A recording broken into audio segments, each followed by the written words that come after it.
What up, guys and ghouls, and welcome to Fright Mic. I'm Liz. And I'm Sam. And today we're going to be continuing celebrating all of you moms out there. We are not moms, we're just dog moms. Yeah, dog moms. We don't count. Dog moms are still moms too. I'm still up at all hours of the night with my animal. Exactly. Just like a mom. Instead of changing diapers, you're just taking her out. Yeah, that's true. Yeah. Cleaning up her poo. Same diff. But we're still celebrating all month long. You moms out there, we are going to be talking about a special movie. Very special. Definitely some crazy mom shit in this one. Yeah, we're going to be talking about 1992's The Hand That Rocks the Cradle. Okay, so The Hand That Rocks the Cradle got a 6.6 out of 10 on IMDb. And a 63% on Rotten Tomatoes. All right, another middle-of-the-road kind of movie.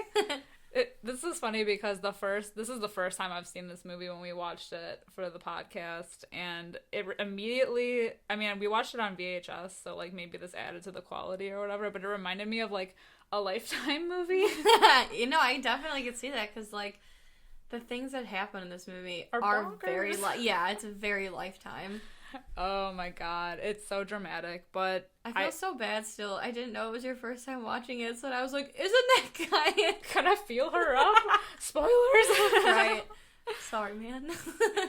Oh my gosh. No, I enjoy this movie though. Right? I like a good crazy. It's good. A good crazy person. I feel like I said this to you too earlier, I feel like it kind of reminds me, well, I guess Obsessed takes from this movie and not the other way around. Yeah, so it kind of reminds me of Obsessed with Beyonce. All right, you ready to get into the movie? I am. All right, so the movie starts off, we kind of get like an overview of suburbia, and then we're introduced to this family. We meet Claire, Michael, and Emma, and we're kind of introduced to them in a way. We see this guy kind of creeping around the property, and it scares the shit out of Claire, and you find out that his name's Solomon, and he's sent there from Better Day, and he's kind of like a special needs worker. Yeah. And he's not even a worker. He just has special needs, but it's like a program. Yeah, like a program. Yeah. And they like send him there to build this family a fence. And we see that Claire is pregnant, so it's kind of like cute. He's messing around with the family. Emma asks him what he wants. I think it's Emma, right? And he says he wants a bike with a basket on the front. Emma's their daughter. Yeah, she's little. But he asks for like a bike, and that's like the only thing he wants. And it's just like their whole dynamic is like very sweet. Like he like kind of befriends the little girl, and they're just kind of like have this like playful relationship. It's cute. Yeah, so Claire, we see it like you said, is pregnant, and she's going to this like new doctor that she found, who's like the best of the best.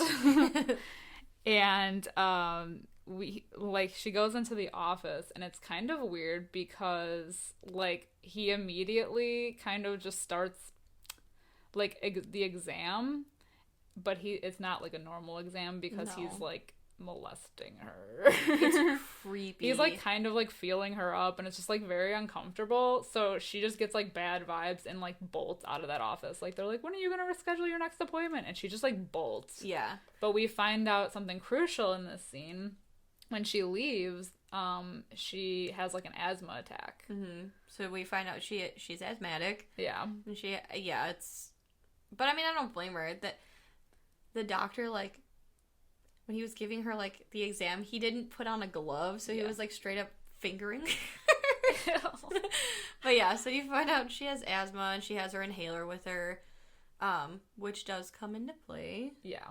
Of course it does, because it's a horror movie. Yeah, so it's just a little weird, but she is, like, obviously upset by all of this and, like, goes home and kind of tells her husband about what happened, and he's like, we're filing a lawsuit, this is, like, crazy. And so they end up like filing a lawsuit, coming forward saying that this doctor like molested her. And when she does, 4 other women step forward like claiming the same thing. So we see like we kind of like go back to like the doctor, and he's at home and he shoots himself in the Yeah. head after like watching the news story about all of this unfolding. But then it pans over to like a picture of like on his desk of his wife. Yeah. And then we kind of flash to a scene of her, like the doctor's wife, in a room with a bunch of lawyers talking about like what's going to be happening with his money and like what she would be getting essentially, which isn't much because it turns out when you don't, when you have like a big lawsuit happening like that with like they sue more the estate. like the 4 or 5 families that are going to be suing them, they're going to take all of it basically. Yeah, so this poor woman who's pregnant, just lost her husband, finds out she's getting fucked and is basically getting nothing. Yeah. So she gets up to leave and she faints and she falls like on her stomach. Yeah. So they call an ambulance and they rush her to the hospital, and she does lose her baby. Mm-hmm. They mention it's like an emergency hysterectomy or something. So they basically take out all her parts. So she loses her baby and the ability to have babies. Yeah. Which is sad. Yeah. Then when it goes to like 6 months down the line and Claire has already had her baby Joey. Baby Joey. And Solomon's still hard at work. Yeah, they're building a greenhouse. That's what she said. Well, she wants to build a greenhouse. She wants to build a greenhouse, and he's building like a fence still after 6 months, which I was like, well, he's finishing the trim. Yeah, I just thought I was like, what kind of fence is this? That it's gonna take it's like a white picket fence. They got a big ass property though. Yeah, and it gets ruined at the end. I mean, know, we'll so get sad. to that, but like, I just thought of that right now. Right. All Solomon's hard work. Guess he'll my have to stay and build another one.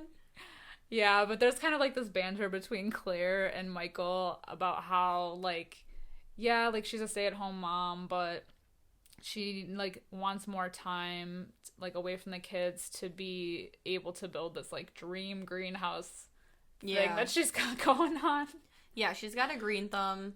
She mentions, like, later on down the road that she was always out in nature or some shit. Like, who cares? She's building a greenhouse. She's building a greenhouse and needs all this time. So they're like, oh, well, what about a nanny? And she's like, oh, I don't really trust anyone to take care of my kids. But whatever. They end up, like... They run it, so she puts her kid on the bus... And she forgets to give the kid her jacket. Emma is her name. I'm so rude. And so she's trying to fly down the bus, and we see the bus, like, stop, and a woman steps out in front. Of the bus. Yeah, of the bus. And so she's able to give Emma the jacket, and this is when we're introduced to the doctor's wife, who is now going by a fake name of Peyton Flanders. Peyton Flanders. And, she asked about the babysitter position. She's not with a company or an agency or whatever. She's like, oh, I used to be a nanny for a family, and, you know, nannies talk, and I heard you were looking for one. And Claire's like, it's kind of weird, but sure, why not come into my house? So she interviews her, and we find out from Peyton that she had a husband who passed away, and then she lost her baby within a few days of that, and she can't have kids. And then, so they're kind of just bantering back and forth, just kind of asking questions. A typical nanny interview, I guess. Of course. And then Claire gets pulled away by Solomon about something in the yard. So we kind of have Peyton alone in the house. And it's kind of like weird because she kind of goes upstairs and she's like in the baby's room, just kind of like over him. Yeah, like looming over him. Like it's just like a very uncomfortable kind of situation. But Claire comes back and starts with Solomon in tow. Yeah, with Solomon in tow, and he like messes up her shirt on accident. Yeah, he gets a stain on her cuff, and she gives him this like death glare. Yes, like eat shit and die look, and she says like, you know, after she like gives him this dirty look, he's like, I'm sorry, and she's like, you know, it was an accident. Accidents do happen, and you're like, ooh, this is an But that's like evil the first bitch. like foreboding scene where she's just like, you can tell she's nuts. And you can tell that he can tell that she's nuts. Yeah. Oh, he ain't a fool. Oh no, Solomon is the best. And then she's watching Claire kind of like take care of the baby, and like she starts feeding him, and she's just kind of like watching her with this like almost like this just like jealous stare. But Claire is, I mean, oblivious to all of this and just is picking up the only good vibes from Peyton and is like, oh, well, will you stay for dinner with my family? Like, I want them to meet you. So it's pretty much like a done deal from then on that she wants to hire her. Yeah. So basically, Peyton starts right away and gives Claire a gift. It's a wind chime. Yeah. And she says that it's supposed to help the baby sleep. So they hang it outside of, like, his nursery, basically. Yeah. I don't know how they get it so high up, though. It's like, they have a huge-ass house, and it's hanging outside his window. Who cares? Yeah, so that night, Peyton sneaks... So, she is a live-in nanny. Yeah, she is. Which, okay. Yeah, if she's building a greenhouse, she wouldn't need a live-in nanny. Because they even said in the beginning of the movie that they probably wouldn't need the nanny for very long, but, like... They fully commit to having this woman stay in their house. Yeah, it's super nuts. Yeah, so she's a live-in nanny. She's living in their basement. We're all a room nannies in their basement. I don't know. Whatever. Well, anyway, the next night, we see Peyton kind of like sneaking into the baby's room after dark. Yeah, she sets an alarm. Yeah, it's weird, but she wants her personal time with the kid. And she proceeds to then start, she brings a pillow over to the baby, so it looks like she's about to smother the baby. But instead, she just lifts his head up gently. Yeah. And places the pillow under his head, but then picks him up and starts breastfeeding him. Like a psycho. This woman seriously has problems, and we're getting that. I mean, like, they make no... They don't hide it. Like, yeah. They let you know she is fucking nuts right away. And she has the full, like, intent to, like, steal this baby. She is stealing baby Joey. Ugh. Well, then we go over to the next night where Claire and Michael are going to be meeting up with two friends. Marlene and Marty. And Claire is going to be wearing this, like super... sexy chic red dress, and this, like, she talks about this bracelet that she got, and which she tells Peyton, oh, you can borrow it any time if you want, like they're best friends, like they're besties all of a sudden. Yeah, the fuck, stay out of my jewelry, bitch. But right. And then, but we always see these shots of like Claire being distracted with something, and then Peyton, the nanny, just, like, looking over things, like, trying to, like, scan, like, what she can mess up, or, like, we just see, like, the wheels turning in her head. Yeah. So she looks at the dress and obviously pissed, like, oh, they have this, like, perfect life, and she wants to, like, ruin that for them. So she gets, like, perfume oil on the dress, but, like, sneakily. Yeah. So when Claire goes to put the dress on and she looks in the mirror, she sees, like, oh, I have a stain. She's like, oh...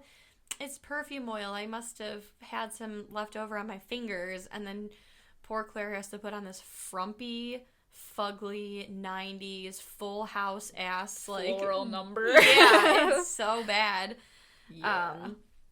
But while Claire's upstairs getting changed, Peyton comes down to help her try to find something to clean her dress. And she meets Marlene, who's played by Julianne Moore. And she's such a badass in this movie. She knows what's up. Yeah, justice for Marlene. But that is clear through this entire movie. But she says I think it's like the first thing she says to Peyton. She says poison, and Peyton's like, huh? And she's like, poison, the perfume that you smell like. Yeah, it's Claire's perfume. Yeah. And she's like, oh, I have to get back upstairs, but like, ugh, you just know this bitch is trouble, and like even unknowingly, Marlene fucking knows it. Yeah. Her head is clear throughout this whole movie. Yeah. So, like, they go to dinner, and Marlene tells Claire, like, there's a saying, the hand that rocks the cradle is the hand that rules the world, basically implying, like... don't let her get too close to your kids. Exactly. Bad things happen. Mm-hmm. And at the same time, we get clips of Emma and Peyton, and they're laying in bed together, and, Peyton tells Emma, like, oh, like, we have a secret club, and... that means you can't tell anything that I say you can't tell, and I'll do the same for you. And so they kind of trade secrets. Like, Emma tells Peyton that Marlene used to date her dad, aka Claire's husband, and then she tells Peyton that she's being picked on at school. Yeah, there's like a bully. Yeah, the shithead kid. And then, we get like another shot of her breastfeeding. It's a very big deal. I don't even understand. I don't know. I don't even want to begin to understand that. Well, I think it's like we see it later because he's breastfeeding on her boob. Yeah. Then he doesn't want to breastfeed on his mom's boob, so he doesn't need his mom. Right. Which is, psycho on a whole nother level. Right.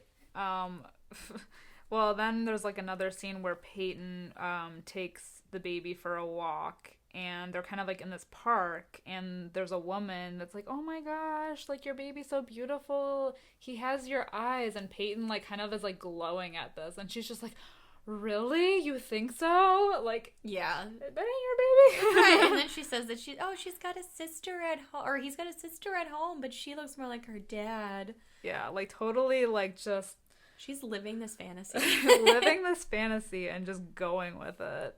But then we cut to Peyton at Emma's school, right? Yeah, she goes to Emma's school and is like, kind of like, where's this kid that's messing with you? And just threatens the kid. She says, if you mess with Emma, I'll rip your fucking head off. Yeah, just like shaking this kid down. I mean, I don't even know how old they are, but like, they're not that old. Right, like, Jesus, lady.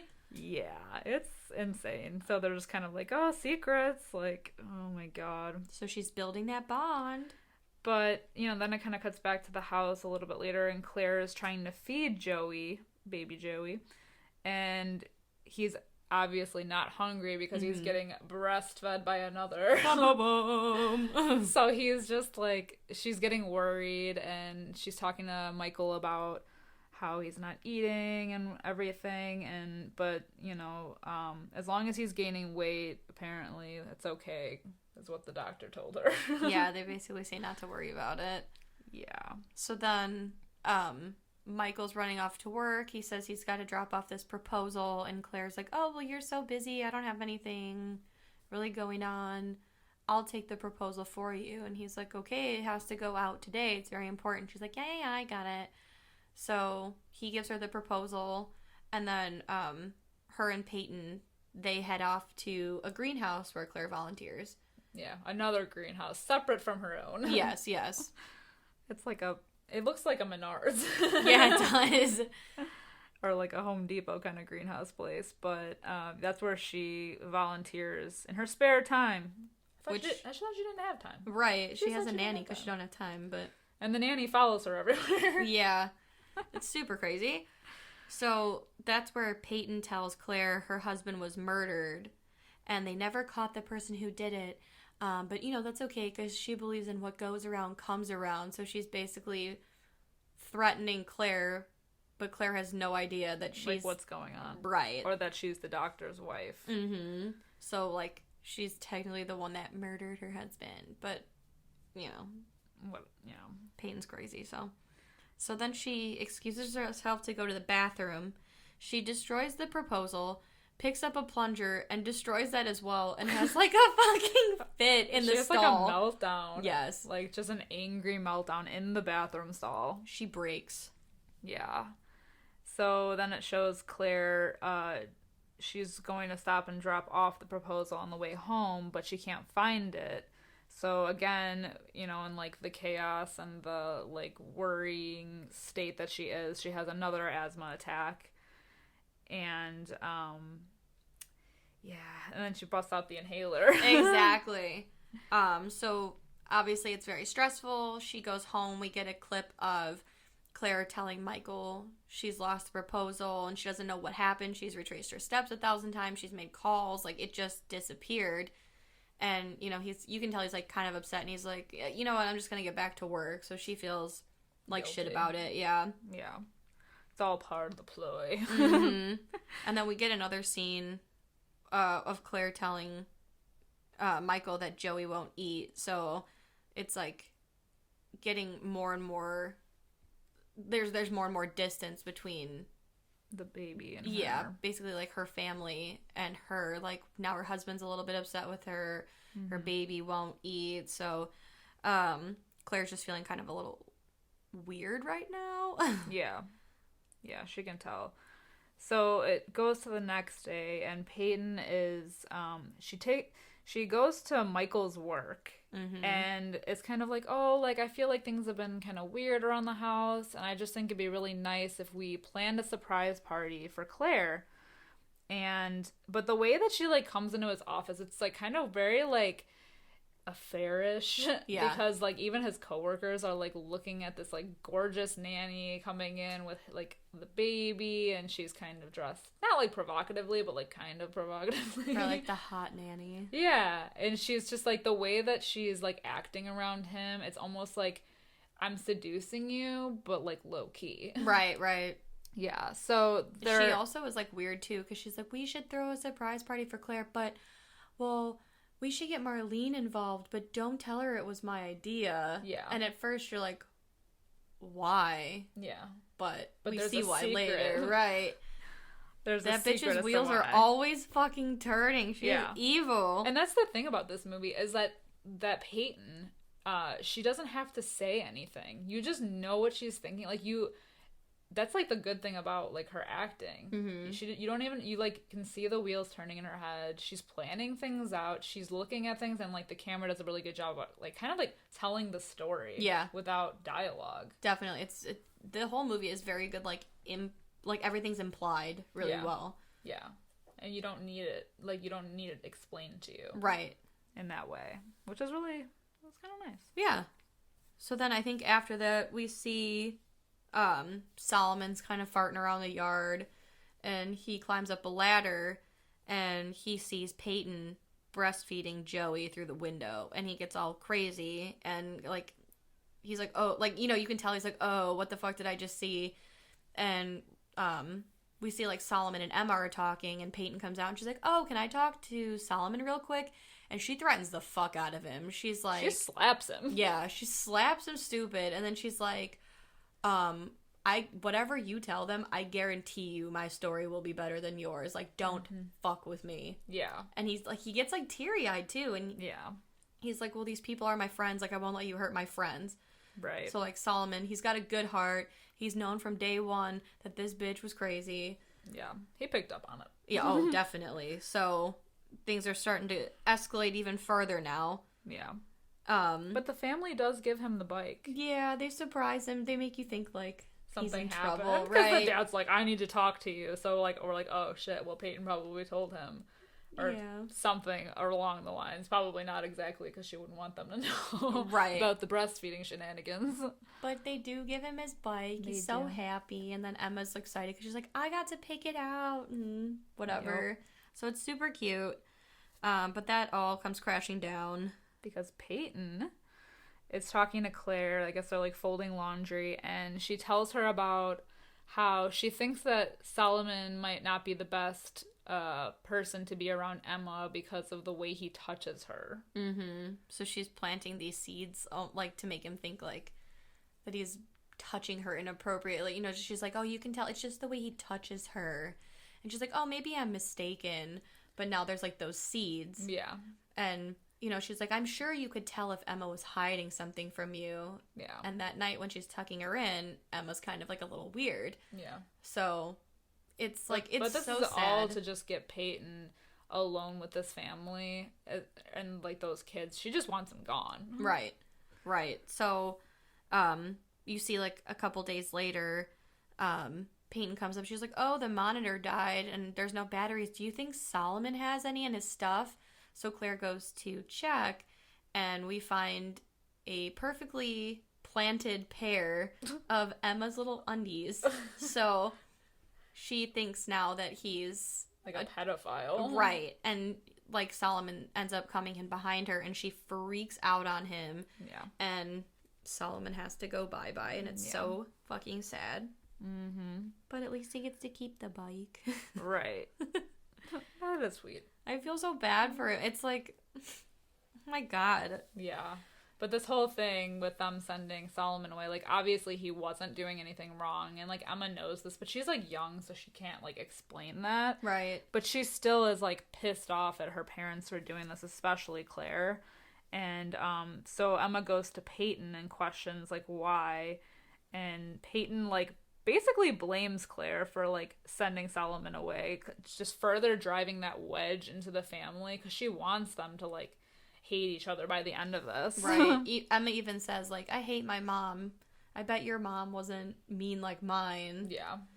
So it's definitely, the relationships are changing. Right. And then it gets kind of weird because then Peyton talks about how like she didn't have a mom because her mom died when she was very young, and then Emma was like, well, if my mom died or something happened to my mom, would you be my mom? Yeah. And she's like, yeah, I'll take care of you and Joey and your dad. And it's just It's so weird. So then I think the next thing that happens is what Marlene stops by. Marlene. We love Queen Marlene. Queen Marlene.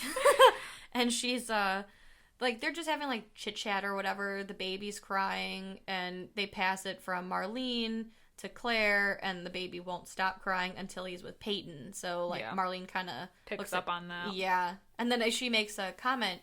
She's like, what's that awful noise? And Claire says, oh, it's this wind chime. Peyton got it for me.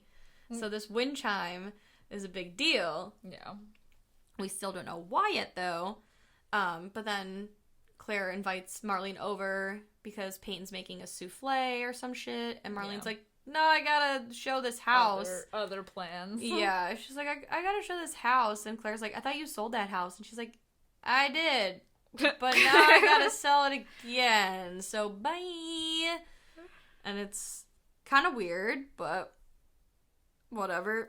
But it sets up because what Marlene is really doing is she is secretly planning this party with Michael. Yes. The surprise party. So while they're having their souffle, Peyton says, you know, like, oh, I'm sure your husband will always find you attractive because, you know, you're always attracted to your first love. And Claire says, well, I wasn't Michael's first love. Can you guess who is? And Peyton's like, Marlene? Oh, just a wild guess. And so again, she's planting seeds, but this time she's planting seeds of infidelity because she's like, oh, Michael should be home by now. That's weird. Yeah. So we cut to Michael, who is with Marlene, but like you said, they're planning the surprise party. Yeah. And earlier when they were at dinner, there was a comment Claire made like, oh, Michael, you only smoke cigarettes when you're around Marlene. So of course when they're planning this party, they show smoking. Michael smoking. Yeah. And he takes Marlene's lighter. And he must forget to give it back because isn't it like he comes home smelling like smoke. And she questions him. Yeah. Like, Claire's like, where were you? Like, I tried calling your office, and, like, nobody answered. And why do you smell like smoke? You would never have smoke in your office. Because he's, like, what? Like, an engineer or something? Yeah, he's some kind of... He's a mad scientist is what Emma calls him. Yeah, he's got some... I don't know. Yeah. But then that lighter comes into play because after that, Claire goes to drop off dry cleaning? Yeah, it's like the next day. She's dropping off or picking up? No, dropping off. Dry cleaning. And the guy's kind of going through the pockets, and he's like, oh, you forgot your lighter in one of these pockets, and she knows that it's Marlene's lighter. So she's like kind of just like completely devastated and angry, and she's just like in her head like, oh my god, he is cheating on me. Like, she was right. And so she just drives home, and he walks in the door, and she just like at full blast was just like, you're fucking Marlene, oh my god, like, and it's so awkward, and it's literally the most cringeworthy moment because at this exact moment everybody else, all of her friends and family, are in the other room for the surprise party, and she like walks in, and the one guy's like, surprise. Yeah. It's at the exact moment that she decides to like have this like full-on meltdown and like scream at him about Marlene, and everybody can hear, and it was like, oh god, it's brutal. It's very Ockies. Yeah.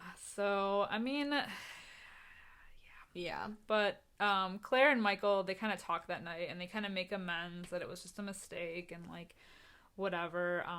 But you know, then at this point, Claire is kind of like realizing like, well, all this, like, weird stuff has been happening, and it's been happening since Peyton got here. So she just suggests, like, I think we just need to, like, calm down a bit and take, like, a family-only vacation without Peyton, which Peyton overhears. Mm-hmm. So On the baby like, monitor. Right. So she's, like, freaking out because, you know, she can't have that. Right. So this crazy bitch, she sets another alarm for 4:45 in the morning, and they just show her, like, booby trapping this greenhouse because Emma had mentioned, like, oh, how come I can't see myself through the glass in the greenhouse? And Claire said, oh, it's fiberglass. The real glass is on the ceiling so the light can come in. So we see her, like, messing with the glass panes on the ceiling, but you don't know what for. You just know it's not going to be good news. For whoever opens the door next. Exactly. Which this was, like, carefully plotted. Like, she had to have known, well, we'll get there, but, like, known that this was going to go down. Right. But we cut to, like, Marlene in her office. Now, she's a realtor, and she's doing, like, kind of research, finding out that, like, who Peyton really is. Because she's suspicious. Because she's noticing, like, she goes into one of her old listings and finds this, like, huge mansion with the wind chimes in the picture. So she notices the picture, which, like, kind of has her doing this, like, more, like, deep dive of a research, finding out that Peyton is the wife of the doctor that had the lawsuit filed against him by all these women, which caused him to take his own life. Yep. So she's on to her. Like, she knows what this woman is about. So she's, like, frantically trying to call Claire, but Claire ran out to the greenhouse. Well, not her greenhouse, the other greenhouse. Right. So Claire's not home. Right. Claire's not home, but Peyton is, and she answers the phone, and Marlene's just, like, really, really rude to her, and she's just like that, like, I'm on to you, bitch, kind of vibe. She's like, oh, she's not here, but I'll take a message, and she's like, yeah, I'm sure you will. Like, she knows. But... So, she, like, well, she even calls the greenhouse. Yeah. But Claire, like, isn't available, so this guy's like, oh, not Peyton, Marlene called for you. She says it's urgent, and Claire kind of just still feels weird about everything, so she doesn't call her back. Right. So Marlene comes to Claire's house, fucking guns blazing. She bursts through the door and demands to see Claire. Yes. And Peyton's like, oh, you know, whatever. And Marlene's like, look, bitch, I'm on to you. I know you're the doctor's wife. What the fuck's up? And Peyton does this whole, like, oh, well, Claire's in the greenhouse, but please don't go out there. And, of course, because she's all fired up, Marlene goes out there, and boom. She opens the door, and the whole booby trap comes apart, and the glass shatters and... kills her. Yeah. Yeah. Meanwhile, we just have the shot of Peyton just kind of, like, watching in the window. Very, like, chill. Yeah, she, like, eats an apple. Yeah, just kind of chilling, like, watching all of this go down. Yeah. Then she takes this time while Claire's still not home to drain all of her, like, inhalers. Mm-hmm. So that way she won't have any. Yeah. And because she knows that, like, she's setting this all up because she knows that Claire's going to be the one to find Marlene in the greenhouse. She knows she's going to panic, and she knows she's going to go for her inhalers, so she's going to drain all of them so that she just, like, is, like, right, you know, she can't dies. breathe. So then after she does that, she takes Joey for a convenient walk. Claire comes home. She finds Marlene dead in the greenhouse. And guess what? She has an asthma attack. And can't get any air. So what does she do? She goes to go for her purse, which is out by the greenhouse. And she ends up passing out on her porch. But luckily, she had tried to call 911 about Marlene. Yeah.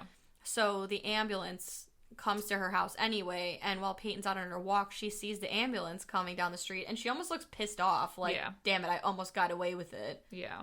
So she rolls on up to the house, and we see that they're taking Claire away to the hospital. Like, she's still alive, but, like, barely. Yeah. So then, that night, Claire's in the hospital, Michael's at home by himself, he's fucking with the greenhouse for some reason. It's at night. It's pouring rain. Of course, Peyton sees this as her opportunity to move in. She really enjoys wearing white nightgowns because we've seen her in them countless times already. It's seducing. Yes, seductive. seductive. It's so seducing. seducing. So, of course, she's wet, he's wet. She's like, oh, you're soaked. And we see her, like, big old nipples through the nightgown. And he says, there's only one woman for me. And she's like, that's all you had to say. And But, like, she walks away. right. So, like, she tried to get him to Medusa with her, but it didn't work. Right. So the next day, I think, is when Claire comes home. Yes. From the hospital, but she notices upon entering the house that Peyton is wearing the bracelet from the beginning of the movie. Yeah. And she's like, oh, you said I could wear it. Like, whenever. And So she was just like, yeah. And then she goes up to the baby's room, and, like, Peyton has, like, done some decorating, and Michael's just like, oh, well, we thought you would like it. And then she was like, well, I wish someone had asked me first. Like, right. This woman is just kind of, like, encroaching on my space. Right. Like, in the nursery, she put up a, like, border. Yeah, it's like a border. Yeah. So, and then, like, she sees them. She's kind of, like, coming down from upstairs, and she sees Peyton, Michael, and Emma, and they're all playing Go Fish, I think. Yeah. So they all look like one happy family, and she's kind of, like, on the outside looking in. Yeah. And she's just realizing, like, the wedge is getting bigger between her and her family, like. But she then is, like, kind of going through her laundry, and she finds the note, you know, I think it was the one from the greenhouse. Right? Yeah. The one that said, like, call Marlene. So she's wondering again, like, why she was needed so urgently, like, why she was trying so hard to, like, get a hold of her. So she goes to Marlene's office, and is kind of questioning, like, her coworkers, like, what was she doing? Like, was she working on anything that, you know, and they're saying, like, oh, well, she was working on this project, but she left frantically. She was looking at some of her old listings. Yeah, so she's like, well, what are the listings? And so she looks at the house and decides to go to the house. Mm-hmm. The same house that was the doctor's. Yep. And while she's in there, she's taking a look around, and she says, is there a nursery? So they go up, and in the nursery is the same border that Peyton put up in her nursery. And there's a breast pump there, too. So Claire's finally put two and two together and figured out that Peyton is the doctor's wife. So she comes back home and just fucking bitch slaps the shit out of Peyton. Like, she goes flying. And she's just like, she needs to get out right now. Yeah, she's like, this is the doctor's wife. You get out right now. And it's, like, super creepy because Peyton's like, oh, well, I thought you know, what, isn't that when she's like, oh, I thought we had something. Michael, you're going to kick me out? Like, you said you only needed one woman. He's like, yeah, I was talking about my wife. Right. So she's like, okay, I'll go upstairs and get my baby and then be on my way. I mean belongings. Right. I mean my things. And Michael's like, no, psycho. Like, get out now. Yeah. So it's really weird. And they take away her keys. They do. It's like, you know it's serious. This is over.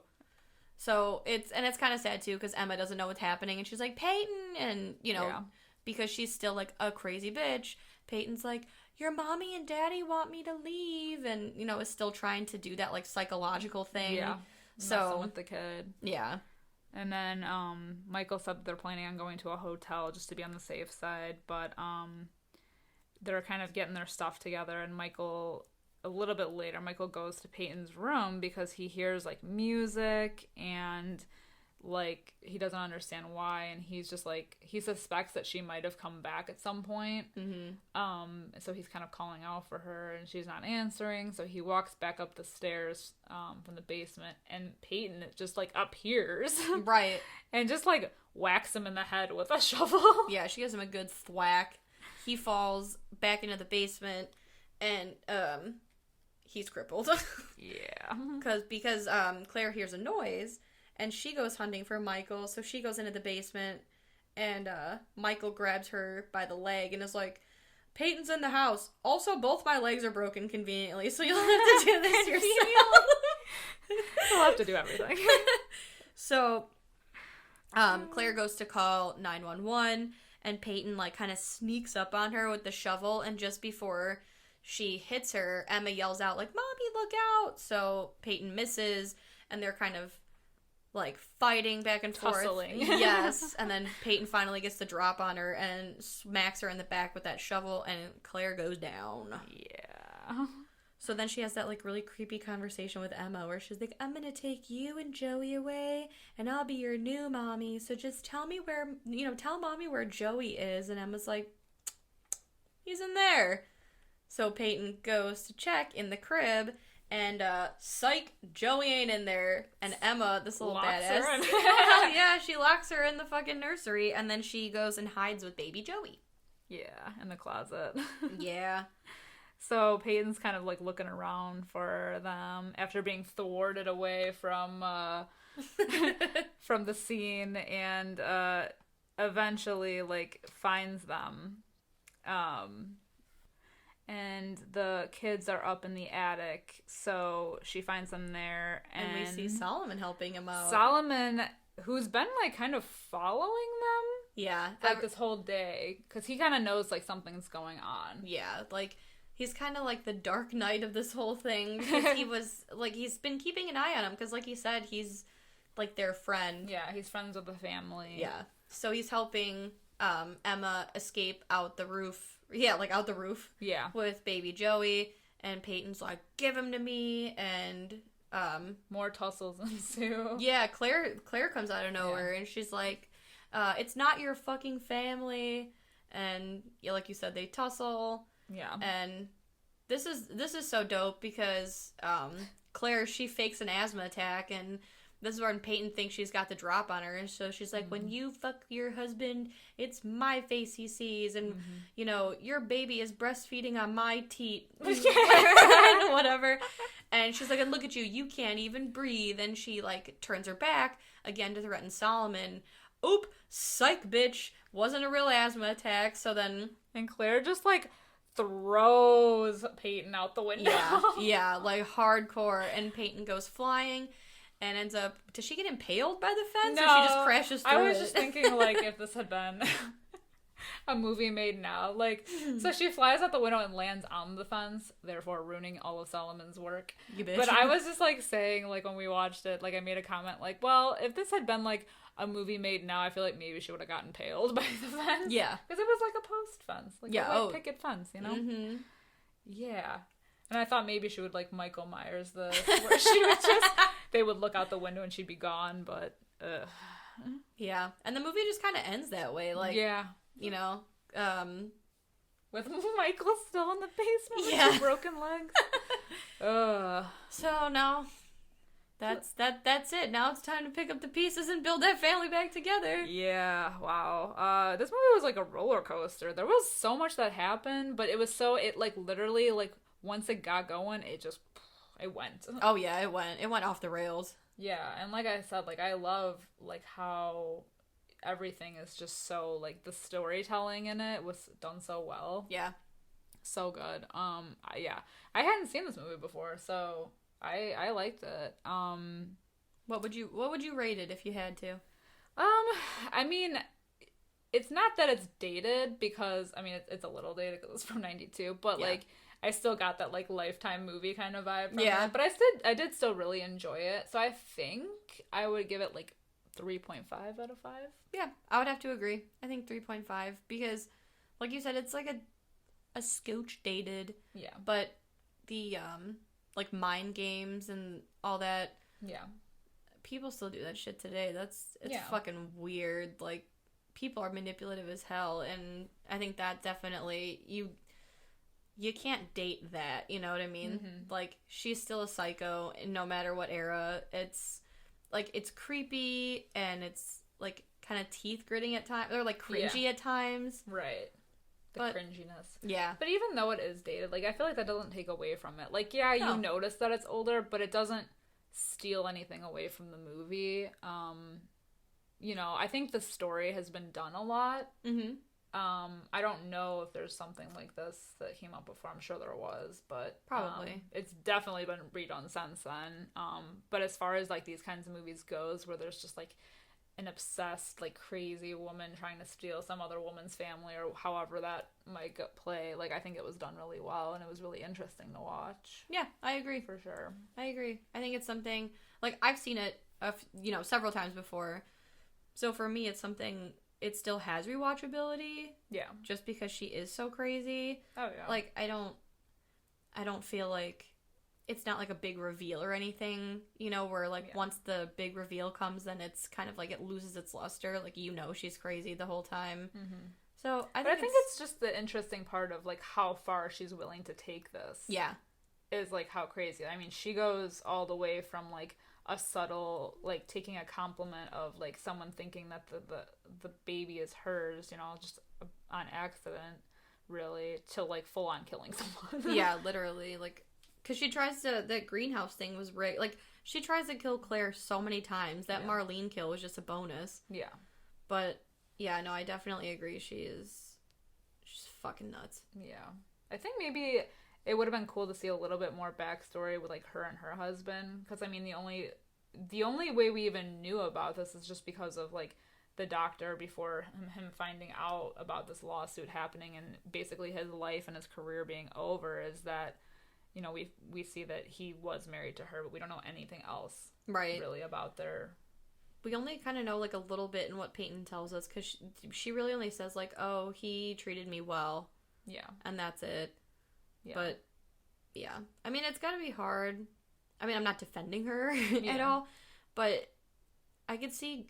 I mean, she basically watched this family have a life that she feels like was stolen from her. Right. But... she sought them out. She voluntarily, like, fucking ruined their lives. Like, she is a crazy person. Yeah. But, yeah, like you said, it's just scary to see how far she's actually willing to go to get what she feels is hers.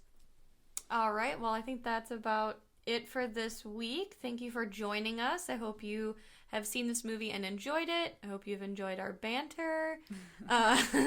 Once again, this movie is nuts, and we are talking about Crazy Moms all month long for our Mother May I, theme. Let us know what some of your favorite kind of crazy moms are. Yeah. If, like, you like this movie, if you've seen it, or anything like it, like, what you kind of like about those movies, too. Yeah. Let us know who your favorite crazy moms are. There's so many good ones out there in horror. Oh, my God. Yeah. Reach out to us. We're on Twitter. We're on Instagram. We're on Facebook. Let's start a conversation. Hell yeah. But until next time, I'm Sam. I'm Liz. Rest in peace.